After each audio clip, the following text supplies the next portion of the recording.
रामकृष्ण हरी अवधूत चिंतन श्री गुरुदेव दत्त. कशात आपण सर्वजण मजेत असाल, भगवंताच्या भजनात तल्लीन असाल अशी अपेक्षा करते आणि आजच्या व्हिडिओला सुरुवात करते. 25 जुलैला आषाढी एकादशी आहे, म्हणजेच देवशयनी एकादशी आहे आणि या दिवसापासून चातुर्मासाला सुरुवात होते. ते कार्तिकी एकादशी पर्यंत 4 महिन्याचा जो कालखंड आहे, देव उठणी एकादशी पर्यंतचा जो कालखंड आहे, याला चातुर्मास असं म्हटलं जातं. आणि या चातुर्मासामध्ये अनेक प्रकारचे नियम, साधना, उपासना, अनेक प्रकारच्या तीर्थयात्रा या दिवसामध्ये आपण करत असतो. तर हा चातुर्मास म्हणजेच हे जे 4 महिने आहेत, तर यामध्ये अनेक प्रकारचे नियम पाळून भगवंताची आराधना केली जाते. पण आता सगळ्यांनाच उपासना करणं जमत नाही, कारण कुणी वर्किंग असतं, कुणाला आपला व्यवसाय असतो. तर अनेक कामामुळे आपल्याला सर्वांनाच व्यस्ततेमुळे भगवंताची सेवा करणं जमत नाही. तर मग या काळामध्ये आपणही थोडीशी सेवा केली पाहिजे, आपल्याही पदरामध्ये पुण्य पडलं पाहिजे. अनेक नियम नाही करता आले तरी सुद्धा चालेल, पण एक छोटासा नियम मी आज आपल्याला सांगणार आहे आणि ज्या नियमाने आपल्या जीवनामध्ये खूप मोठा बदल होणार आहे.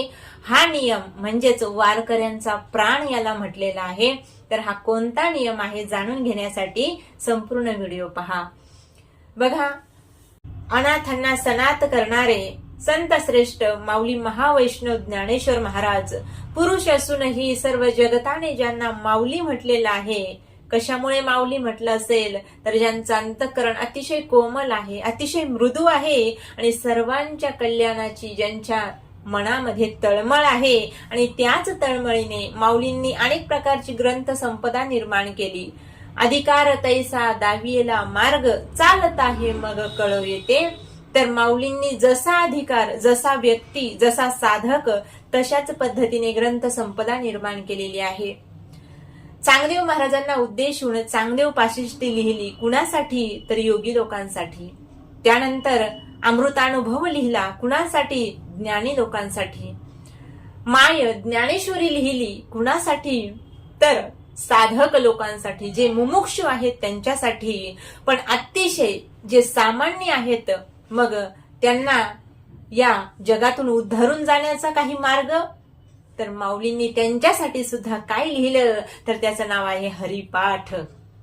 हरिमुखे म्हणा, हरिमुखे म्हणा, पुण्याची गणना कोण करी. अतिशय सोप्या भाषेमध्ये अगदी वेदांताचं गुढ तत्वज्ञान या हरिपाठामध्ये भरलेलं आहे. आणि मग आपल्यालाही एक नियम करायचा आहे. आपल्याकडून नाही कोणत्या साधना उपासना झाल्या या चातुर्मासात तरीही चालेल, पण जो वारकऱ्यांचा प्राण म्हटलेला आहे, ज्याला तो हरिपाठ मात्र आपण जेव्हा वेळ असेल तुम्हाला दिवसामध्ये, तेव्हा एक वेळा हरिपाठ म्हणायचा आहे. 27 अभंग या हरिपाठाचे आहेत आणि त्यानंतर गुरुपरंपरेचे अभंग आहेत. तर अतिशय अगदी 10 मिनिटांमध्ये होणारा हरिपाठ आहे. पण याच्यामध्ये जे तत्वज्ञान आहे तेच ज्ञानेश्वरीमध्ये आहे, नाही का. आणि ज्ञानेश्वरी सगळ्यांना कळण्यासारखी नाही, म्हणून माऊलींनी हा हरिपाठ लिहिला. पण हरिपाठ सुद्धा जर आपण रोज म्हटलं तर त्याचा एक वेगळा अनुभव आणि चमत्कार आपल्या जीवनात व्हायला लागतो. ज्याच्या खिशात हरिपाठ आहे त्याचा कधीच अपघात होत नाही. अनेकांनी हा जो अनुभव आहे हा घेतलेला आहे.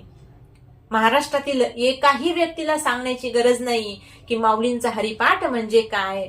बऱ्याच लोकांच्या, अगदी 80% लोकांच्या मुखपाठ आहे हरिपाठ. का? तर माऊलींनी लिहिलेला आहे. आणि यामध्ये काय आहे, तर माणसाचं कल्याण साधलेलं आहे माऊलींनी. ज्याने हरिमुखे म्हणा, हरिमुखे म्हणा म्हटले, पुण्याची गणना कोण करी. आणि ज्याच्या जीवनात पुण्याचा उदय झाला, पाप राहणारच नाही. आणि ज्याच्या जीवनात पापच नाही, त्याला पुन्हा जन्माला यायची गरज नाही. म्हणजेच काय, तर मोक्षाचा मार्ग दाखवणारा हा हरिपाठ आहे. याचाच आपल्याला नित्यनेम करायचा आहे. माऊली सांगतात, नित्यनेम नामी ते प्राणी दुर्लभ, लक्ष्मी वल्लभ तयाजवळी. दररोज नाही झालं तरी या 4 महिन्यामध्ये आपण जर हा हरिपाठ याचा नियम केला. आता हरिपाठ हे पुस्तक अगदी 10 रुपयाला मिळतं बाजारामध्ये, पण त्याची किंमत खूप मोठी आहे. दिसायला जरी लहान असली याची किंमत, तरी याचं जे तत्वज्ञान आहे या हरिपाठाचं माऊलींनी लिहून ठेवलेलं ते अतिशय गूढ आहे आणि ते लवकर न उलगडणार आहे. म्हणून अतिशय पवित्र पुण्य पावन करणारा हरिपाठ या चातुर्मासामध्ये नाही काही केलं तरी चालेल, पण हा हरिपाठ आणि याचा नियम नक्कीच करा. तुम्ही सकाळी करा किंवा संध्याकाळी हा हरिपाठ म्हणा. पहिल्यांदा थोडासा त्रास होतो नाही का, शब्द वगैरे अवघड वाटतात, पण एकदा 2-4 दिवस झाले की मग हा हरिपाठ आपोआपच आपल्याला यायला लागतो. माऊलींचा हा जो हरिपाठ आहे अगदी बाजारामध्ये छोटीशी किंमत आहे याची, पण हा जर हरिपाठ आपल्या जीवनामध्ये आणण्याचा जर आपण प्रयत्न केला ना, तर आपलं जे जीवन आहे अगदी प्रसन्न होऊन जातं आणि आपल्या जीवनातील जे दुःख आहेत ते कमी व्हायला लागतात. माऊली आपल्यावर कृपा करतात. कशामुळे?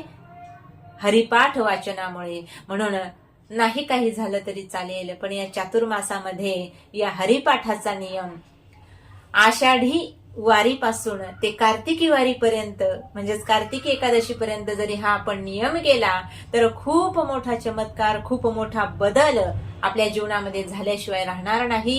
याचं महत्व वारकऱ्यांना चांगलंच ठाऊक आहे, पण जे हरिपाठ म्हणत नाहीत त्यांच्यासाठी हा व्हिडिओ आहे.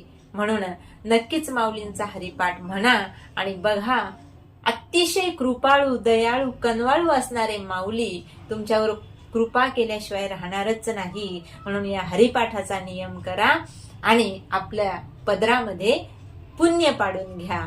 रामकृष्ण हरी.